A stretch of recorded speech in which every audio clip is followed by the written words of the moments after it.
Bum, bum, bum, bum, bum, bum, bum, bum, bum, bum. Hey Janice, hey Tyler, hey Joanne, Herbert, come on in here. Those who come in early get their names spoken out loud. Hey Kevin, Kyle, Angela, come on in here. You know what it's time for? Yes, you do. It's time for Coffee with Scott Adams. And you know what that means? It means the simultaneous sip. Some of you are already ready. You have your beverage. You've got your cup, your mug, your vessel, your glass, filled with the liquid of your choice, coffee preferred. And it's time for the simultaneous sip. Join me. Oh yeah, that's an extra good simultaneous sip. Possibly one of the best yet. So, we have lots of news, but also no news. So there's lots to talk about this one thing, Kavanagh, and a couple of miscellaneous stories. But am I wrong that the news suddenly stopped? This is one of those moments where you can understand reality a little bit better. Who are the entities that create news? And you say to yourself, nobody creates the news happens and then people report on it. Not really. No, that's not the world you live in. You think you live in a world where stuff happens and then there are organizations that report on it. No, it's closer to this. Stuff is happening all the time, and the people who report on news ignore 99.9% of it, and then they pick this little slice out of all this stuff that's happening, and they say, this part, this little piece over here of all the stuff that's happening, that's something we're going to call news. They don't report on what's happening. They couldn't. It's way too big. So they choose what they report. So who creates news are the people who report it. They essentially make it news by the decisions of what to talk about and what not to. There's another entity that makes news. He's called the President of the United States. And when the President decides to make some news, he tweets. He makes a statement. He fires somebody. He makes a change. He times these things to make them the best possible news. So you have two news creators. You've got the media, and then you've got the president, largely. Other people can play in this game, but largely they're the two. What does it tell you that there's no other news than the Kavanagh thing? It tells you that the people who make news are choosing not to make any more right now because they think this story is a good story for whatever reasons they have for deciding what is their story.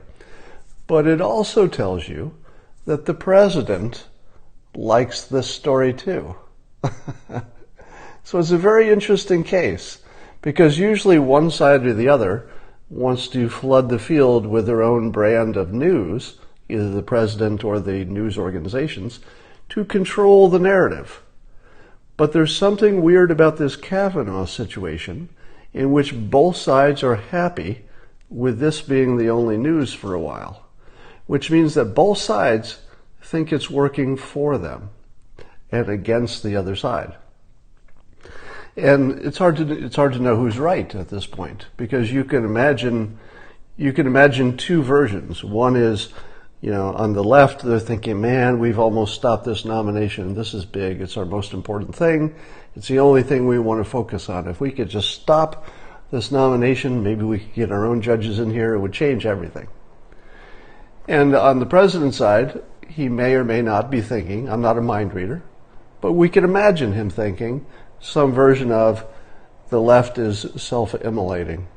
They've gone so far off the, let's say, the acceptable path for civilization that they're just destroying themselves, and it's good to let it play out. Who's right? Hard to know. Hard to know. I would say that if Kavanaugh gets approved and he gets on the court, then you could probably say the president was right because he got his way. But if it goes the other way, you got to reassess. Let's talk about several stories in the news. One is Trump gave his speech at the UN and there was laughter. And now, of course, the universe is split into two realities in which there are two completely different versions of what happened. And you're probably all thinking, every one of you woke up this morning thinking, but what does Scott think about this? Because he's a professional humorist. And the question in the news is, were people laughing at President Trump when he said that he had done more than any other president and thought that was ridiculous? Or were they laughing sort of with him in some fashion? Here is my judgment. I have stood in front of many large crowds in which I tried to get laughs. So I have a little bit of a sense of what happens in that dynamic. Plus, I'm a professional humorist. So here's my take. Was he being laughed at, or were they laughing because of the sort of the humorous boldness of his claim? That nobody gets up in front of the UN and says, I've done more than any other president. It just sounds funny for its sort of boldness, I guess. It's kind of a ballsy thing to say. And the answer is both. Both. What he said was very unexpected, meaning it was a bolder kind of a claim and such a big claim that people had a reaction to it because it didn't fit. That's what triggers a laugh. A laugh is a reaction to two things that don't fit. So here he was standing in front of the world, and suddenly he makes this claim that to everyone in the audience sounded like a really big claim. It didn't really, wasn't supported by any facts or anything. So it was both. There were people who were laughing because they thought, well, that's ridiculous to make that claim. And there were other people who like him who were laughing because they thought, well, it may or may not be true, but it's funny that he would say it. So it's both. There was no winner in that one. All right, let's talk about, I think NBC News was tweeting that Christine Ford has 3 people or 4 people who are, quote, corroborating her story. Quote, corroborating. Now the lawyers are jumping in and saying, wait a minute, they're not corroborating her story. They are simply corroborating that she told them her story. So now the two worlds have separated into, there's no corroboration, you're crazy. And then the other half saying, yes, there is corroboration, but it's corroboration that she's had the same story for years. And I would say that is corroborated. So if you're trying to figure out what are all the options of what's happening here, remember one of the options was that she just made it up recently to derail the nomination. But I think the corroboration, as it's being called, is just corroborating that she's told the story before. And she's told it years before the nomination. And so it's not a brand new allegation. It has some length. So I would say my ruling is that she has corroborated that she's told the story before. Or at least there's corroborating evidence that she told the story before. But that is very different from the story itself being corroborated. Completely different issues. So it's both corroborating and non-corroborating simultaneously. It doesn't corroborate that the event happened. It does corroborate that she talked about the event before this year. But you notice that the people who are thinking of it as the big corroboration, meaning corroborating that the event happened the way she told it, it's very similar to the Steele dossier, isn't it? Because the Steele dossier was leaked to the press, and then they used the press reports to say that the dossier was corroborated because, look, it's in the dossier, but it's also in the news. There's 2 sources. But it really was always just the dossier. So you can't corroborate something that way. Okay. So I watch in interest as the two biggest stories of the day, North Korea and Kavanaugh. I'd say those are the biggest stories happening right now. Both of them are suffering from the same analytical problem, which is that people are looking for the story in the wrong place. Let me give you an example. In the Kavanagh story, correct me if I'm wrong, the question is, the big story in the news is Kavanagh telling the truth, or is the accuser telling the truth? Right? That's the way the story has been framed. It's been a story of who's telling the truth. That is not the story. That's the way it's been framed. It's the way you're talking about it. It's the way social media is lining up. Is it true or is it false? That is not the story. Here's why. There's nothing that could happen, whether there's an FBI evaluation or not. Nothing will change the following fact. We'll never know. Right? The base fact is that we'll never know. We, the public, we and the senators, the Congress, we will never know. So in a situation where there's one thing we'll all agree on, that we'll never agree, and that we'll never know. The question is, if that's the situation, how do you reach a decision in a context where you'll never know and there's nothing you can do to know? You can never know, and there's nothing you can do that will change that. FBI can look into it. They can come up with more facts that we hadn't heard, but are you going to believe them? No, you're going to line up on the same side you were before. Some will believe you, some won't, but we'll never know. So what do you do when you never know? Well, Lindsey Graham, I think, gave us the foreshadowing of that.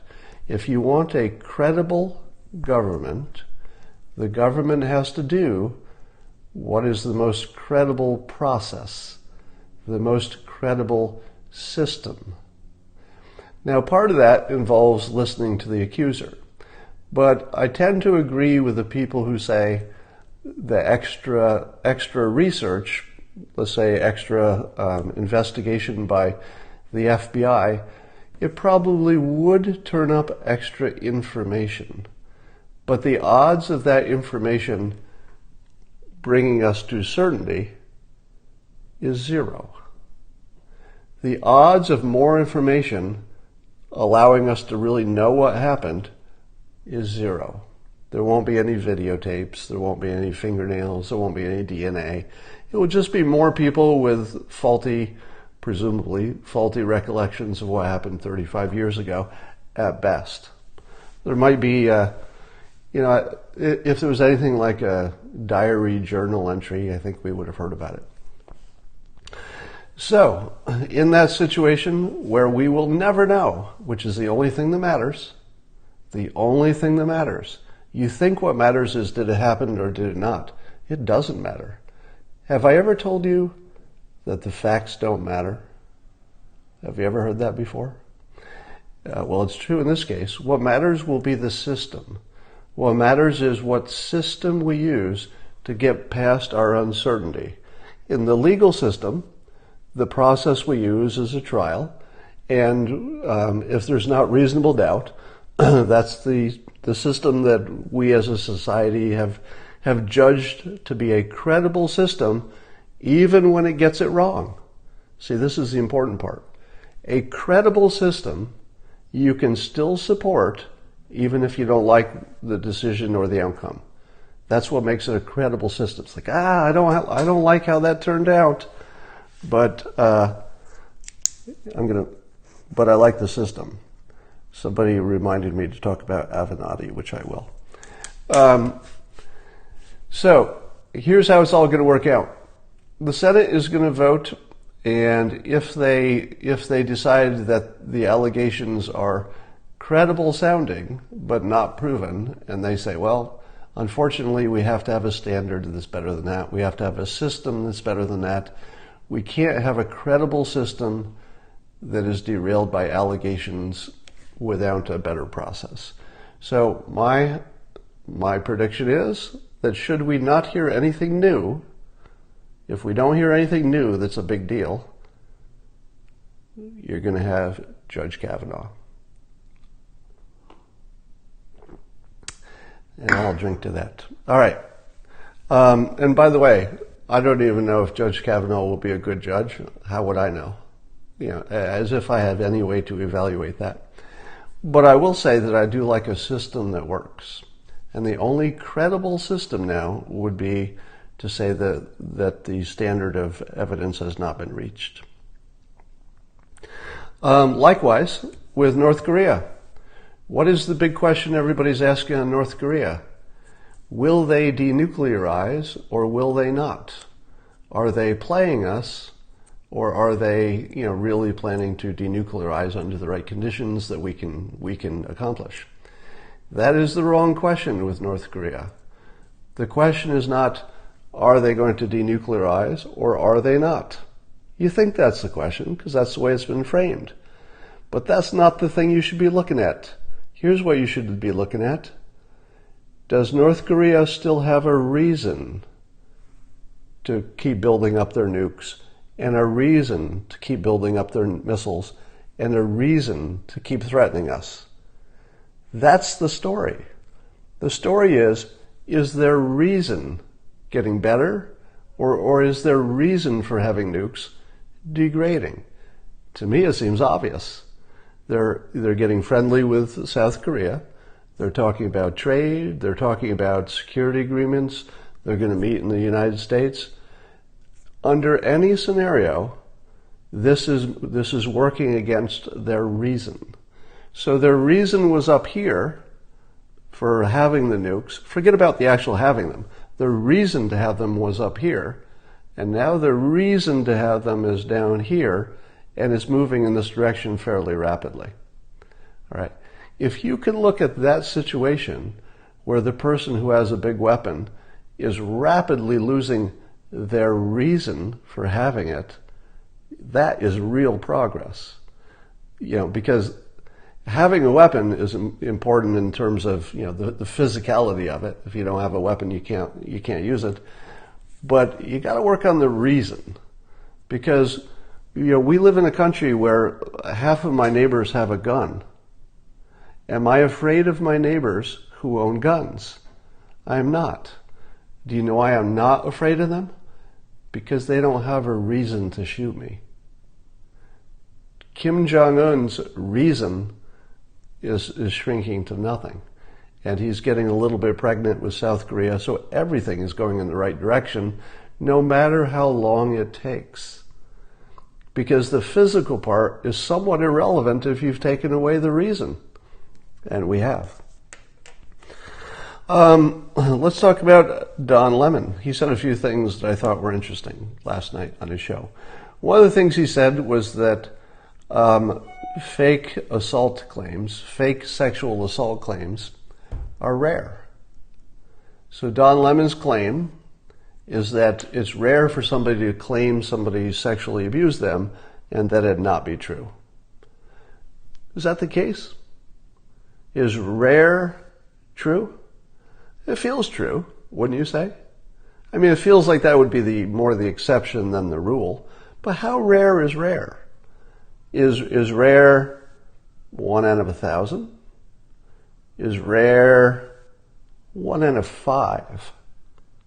I really don't know, do you? Does anybody else know? So Don Lemon claimed that it was rare. I see people saying things in the 40% range, but I don't know. Yeah, you can't throw in Duke lacrosse. You can't throw in your examples where you heard of it being false, because those are anecdotal. But statistics-wise, what does it mean to say it's rare? I don't know. But I'm going to accept that it's less than 50%. So let's accept that it's more likely it's true, if you were just looking at a generic accusation, more likely true than false. But is this situation like any other? It really isn't. you can't really take this situation and lump it in with the statistics of average people making accusations against other average people. Because first of all, the stakes are through the roof. The stakes in this case are not just personal justice. The stakes are the entire country and the laws of the land, and it's the biggest stakes you could possibly have, short of war. So, let's get rid of the troll. So the question is, would it be unusual in this situation for someone to make a fake claim? So this isn't like a regular claim in which maybe it's more likely it's true than false. I don't know the statistics.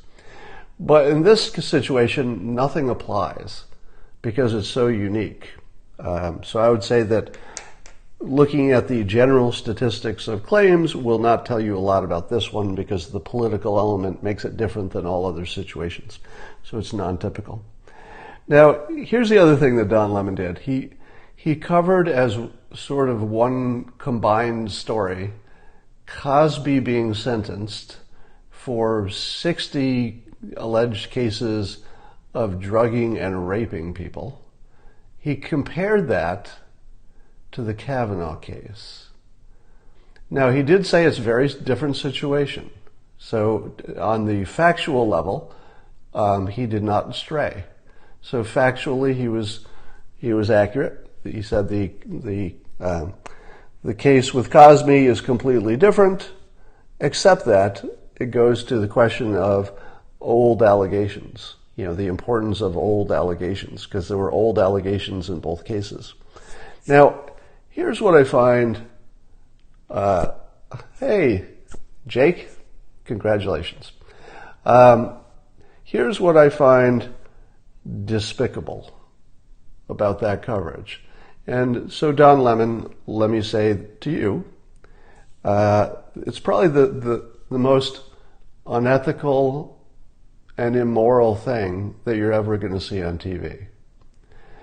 To create that association in people's mind between Cosby, a serial rapist with a high level of proof, enough proof to get convicted, to have him in the same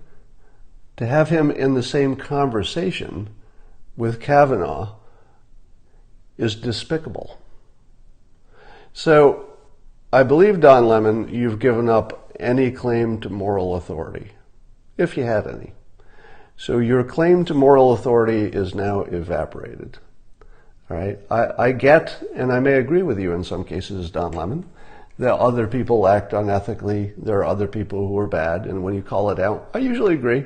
I have to admit, most of the times when you call out bad behavior by other people, I say to myself, yeah, that looked pretty bad. But this is one of the worst things I've ever seen on television. Can you think of anything worse than being compared to Cosby when the accusations against you are quite different, a whole different level, and a whole lot less likely to be credible? So I thought that was horrible. Anyway, let's talk about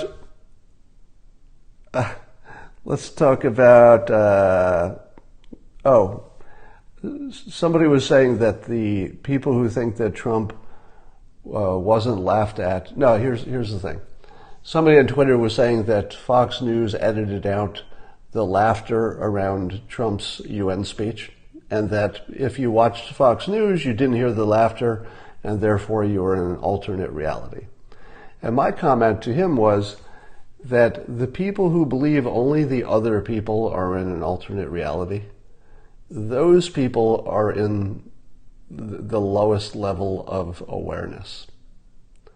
A higher level of awareness is one that I hope many of you have already entered, which is to know that being in the wrong reality is our permanent situation. We're all in the wrong reality all the time.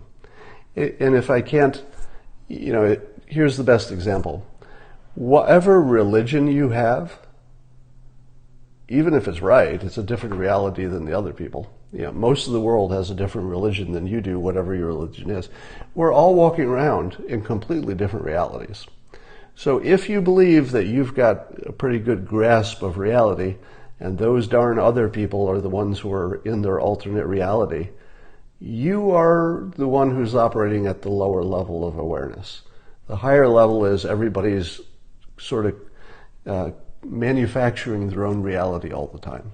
And all the science confirms that. Let's talk about Avenatti. There is a hilarious story about Avenatti right now. I don't know if it's true, so let's talk about that. So the story is that Avenatti allegedly has yet another unnamed accuser for Kavanagh. And what a coincidence that it's Avenatti, of all people. And then there comes a story, and I think we'll all drink to this, that somebody on 4chan claims fairly credibly, meaning that the story looks like it's possible. So that doesn't mean it's true. I'm just saying it's credible. Credible that 4chan played a prank on Avenatti and had somebody pretend to be a witness, but it was really just bullshit. And so that Avenatti thinks he has a witness but doesn't have anything. And that it was just a great troll. Now, is it true or is it not true? Well, let me tell you what is true. You're wondering, are you? You're wondering which is true. If you're wondering whether 4chan trolled Avenatti, then here's what I can tell you for sure. 4chan did troll Avenatti, because one of two possibilities. Either they really did do the whole hoax, or they have hoaxed people into thinking that they did do a hoax. Right? I'll drink to that. So, truth aside, 4chan has hoaxed Avenatti. One of two ways. Either they made up the whole story and he thinks he has a witness but he doesn't, or they made up a whole story about making up a witness and now we wonder if Avenatti is telling the truth. Both ways, great troll.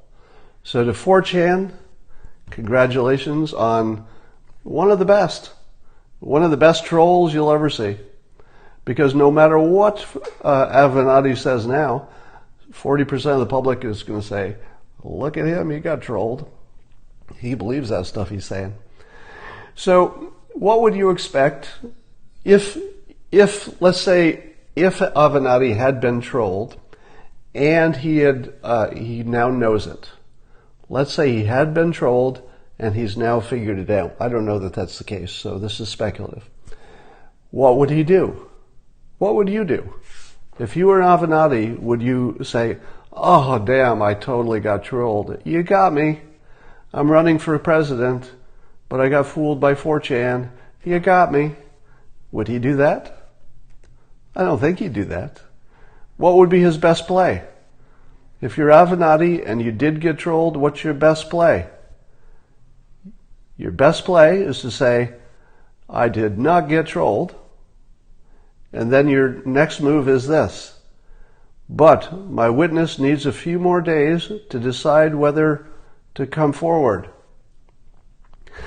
Because if you can keep saying that there is a witness all the way up until the vote, then people believe maybe there might be another witness. So it would be part of the fake corroboration.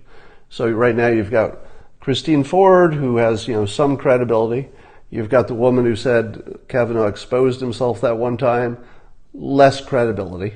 Everybody agrees that compared to Christine Ford, the second one has less credibility. And then Avenatti, allegedly the third one, has less credibility than the second one because we haven't even heard who the person is. But it still works as a group.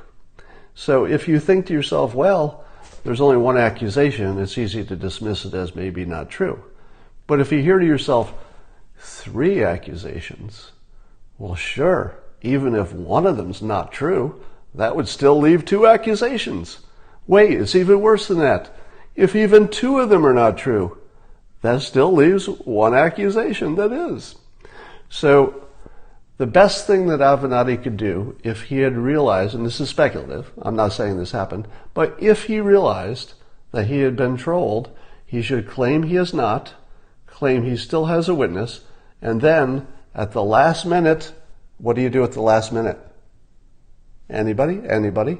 What would be his best play at the last minute, let's say at the time of the vote? You got it.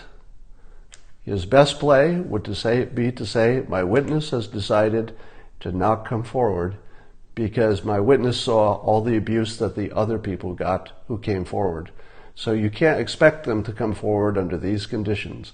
I tried as hard as I could to get her to come forward. We worked with her, but I just couldn't protect her. It isn't a dangerous world out there.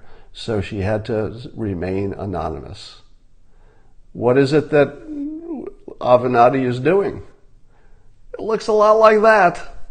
It looks a lot like that I just described. So again, we cannot discount Avenatti's alleged alleger. I guess she's an alleged alleger. Might be true. You can't say it's not true. But at this point, its credibility is sort of in the sewer.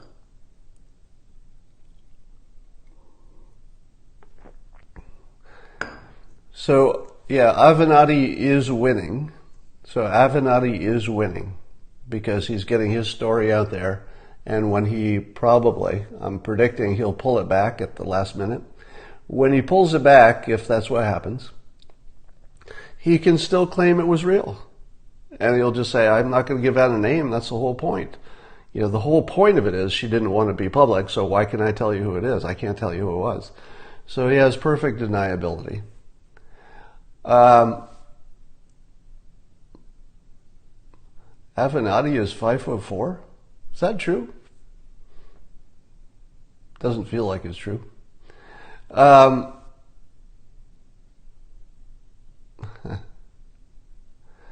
So the Stormy allegations seem to have just gone away, haven't they? So I think that's all I had on my list of things to talk about. Keep in mind that there's not much news happening. So there might be something big brewing. Might be something big coming. But we don't know yet. Hey, is it my imagination or is this a light hurricane season? Do we know that yet, or are there still hurricanes to come? Can anybody confirm that for me? Do we have a light hurricane season? Because I'm pretty sure we were supposed to have worse storms forever because of global warming. Is the president having a low hurricane year, or is it too early to say that? I don't know my hurricane science.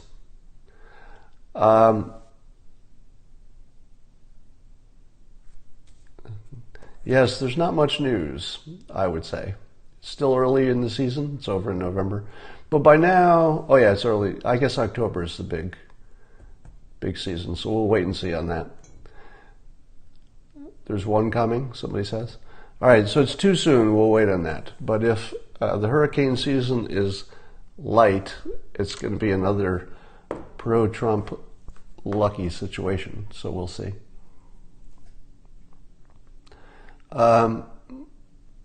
The weed legalization. Maybe. I'm not sure weed legalization would qualify as big news. It would be interesting and people would talk about it.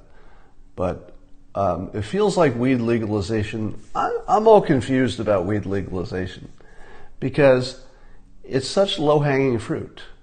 Here's what President Trump should definitely not do. President Trump should not wait for the next president to decriminalize marijuana from the federal perspective. Here's why. Remember I said that Trump was smart to create Space Force. And my reasoning was, sooner or later, there's a 100% chance that some president was going to create Space Force. The next one or the next one after, it was going to happen. There was no way you would not have someday a Space Force. So the smart thing that Trump did is claim credit for being the one who started it, because Space Force will literally last forever. As long as humanity lasts, there will be a Space Force.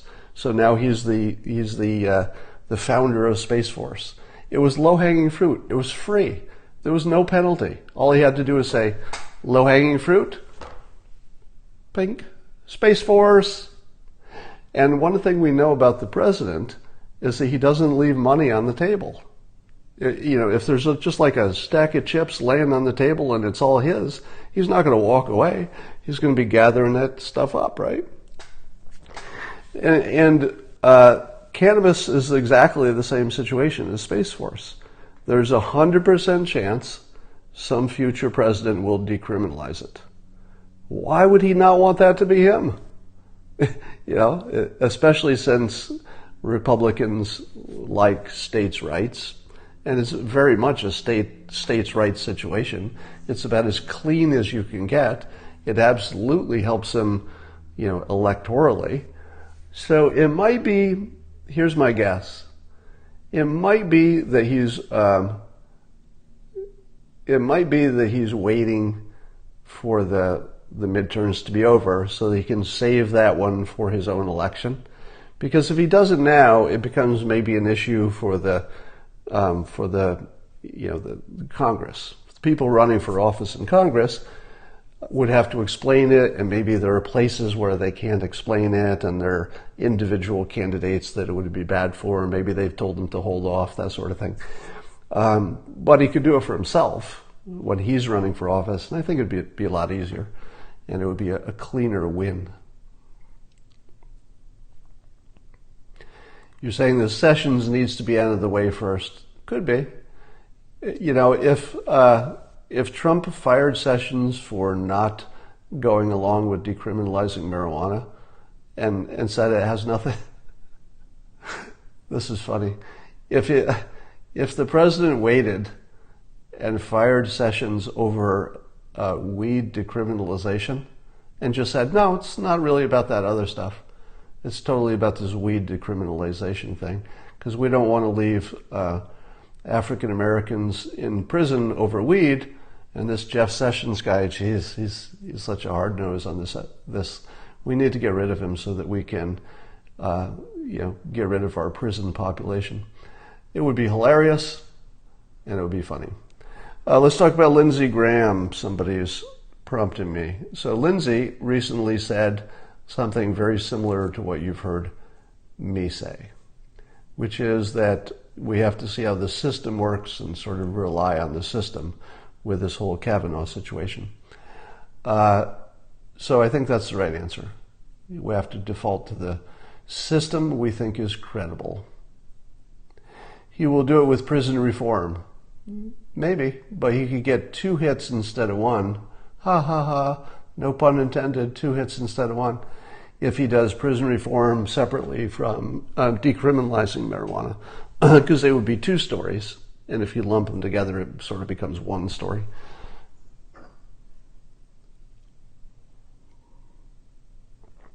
Will any Democrats support Kavanaugh? I'm going to say no.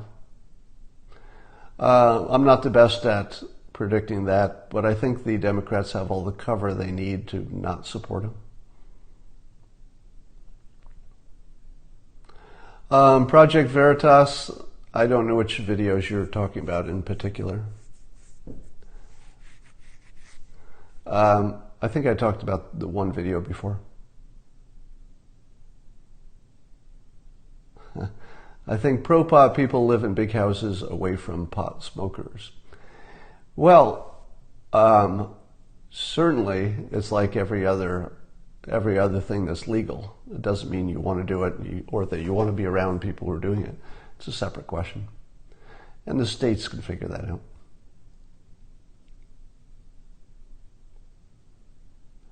I'm not going to handicap which senators vote which way. That's not my deal. Oh, I guess Ted Cruz. Did Ted Cruz get shouted out of a restaurant recently? That's not a big story, but we should keep it out. Brett's calendar is out. Huh. I'll have to look into that. All right. I will talk to you all. Is the hearing going to be televised tomorrow? If the hearing is televised tomorrow, I believe it starts exactly when I do my Periscopes. So if the hearing is at the same time as my Periscope, and if it's televised, I will watch some of it live with you, which means you're going to have another screen on because I won't be showing it here. I'll just be watching it at the same time you are. And what I will be looking for are crazy eyes and credibility. Crazy eyes and credibility. Those will be the two things I've been looking at. Now, when I say crazy eyes, I am not going to suggest that you can tell if somebody's telling the truth by looking at their eyes. All right, so don't overinterpret what I mean by crazy eyes. And by the way, I don't know that Christine Ford has crazy eyes because I haven't seen her eyes. But if she does, and you know what I mean, right? Some people just have crazy eyes. It doesn't mean anything about their actual character. There's no science to it per se, but it will be very persuasive. So people are trying to get the judge of her character, the judge of her mentality, the judge of her mental health. And they're going to look at her eyes primarily because the rest of this stuff doesn't tell you as much, right? They'll look at body language in general, but the eyes are really the rulers of the situation. So if her eyes ring, they seem to people like crazy eyes, she's in a lot of trouble credibility-wise. But if she's clear-eyed, again, there's no science to this. I'm just saying how we register looking at people. You know, you just think some people look more credible than others. That doesn't mean they are. But if she has crazy eyes, this is not going to go well for her. So that's my biggest question, is crazy eyes. And again, crazy eyes doesn't mean person is crazy, but it can affect their credibility because it affects the way they're presenting themselves. All right, I will talk to you all later.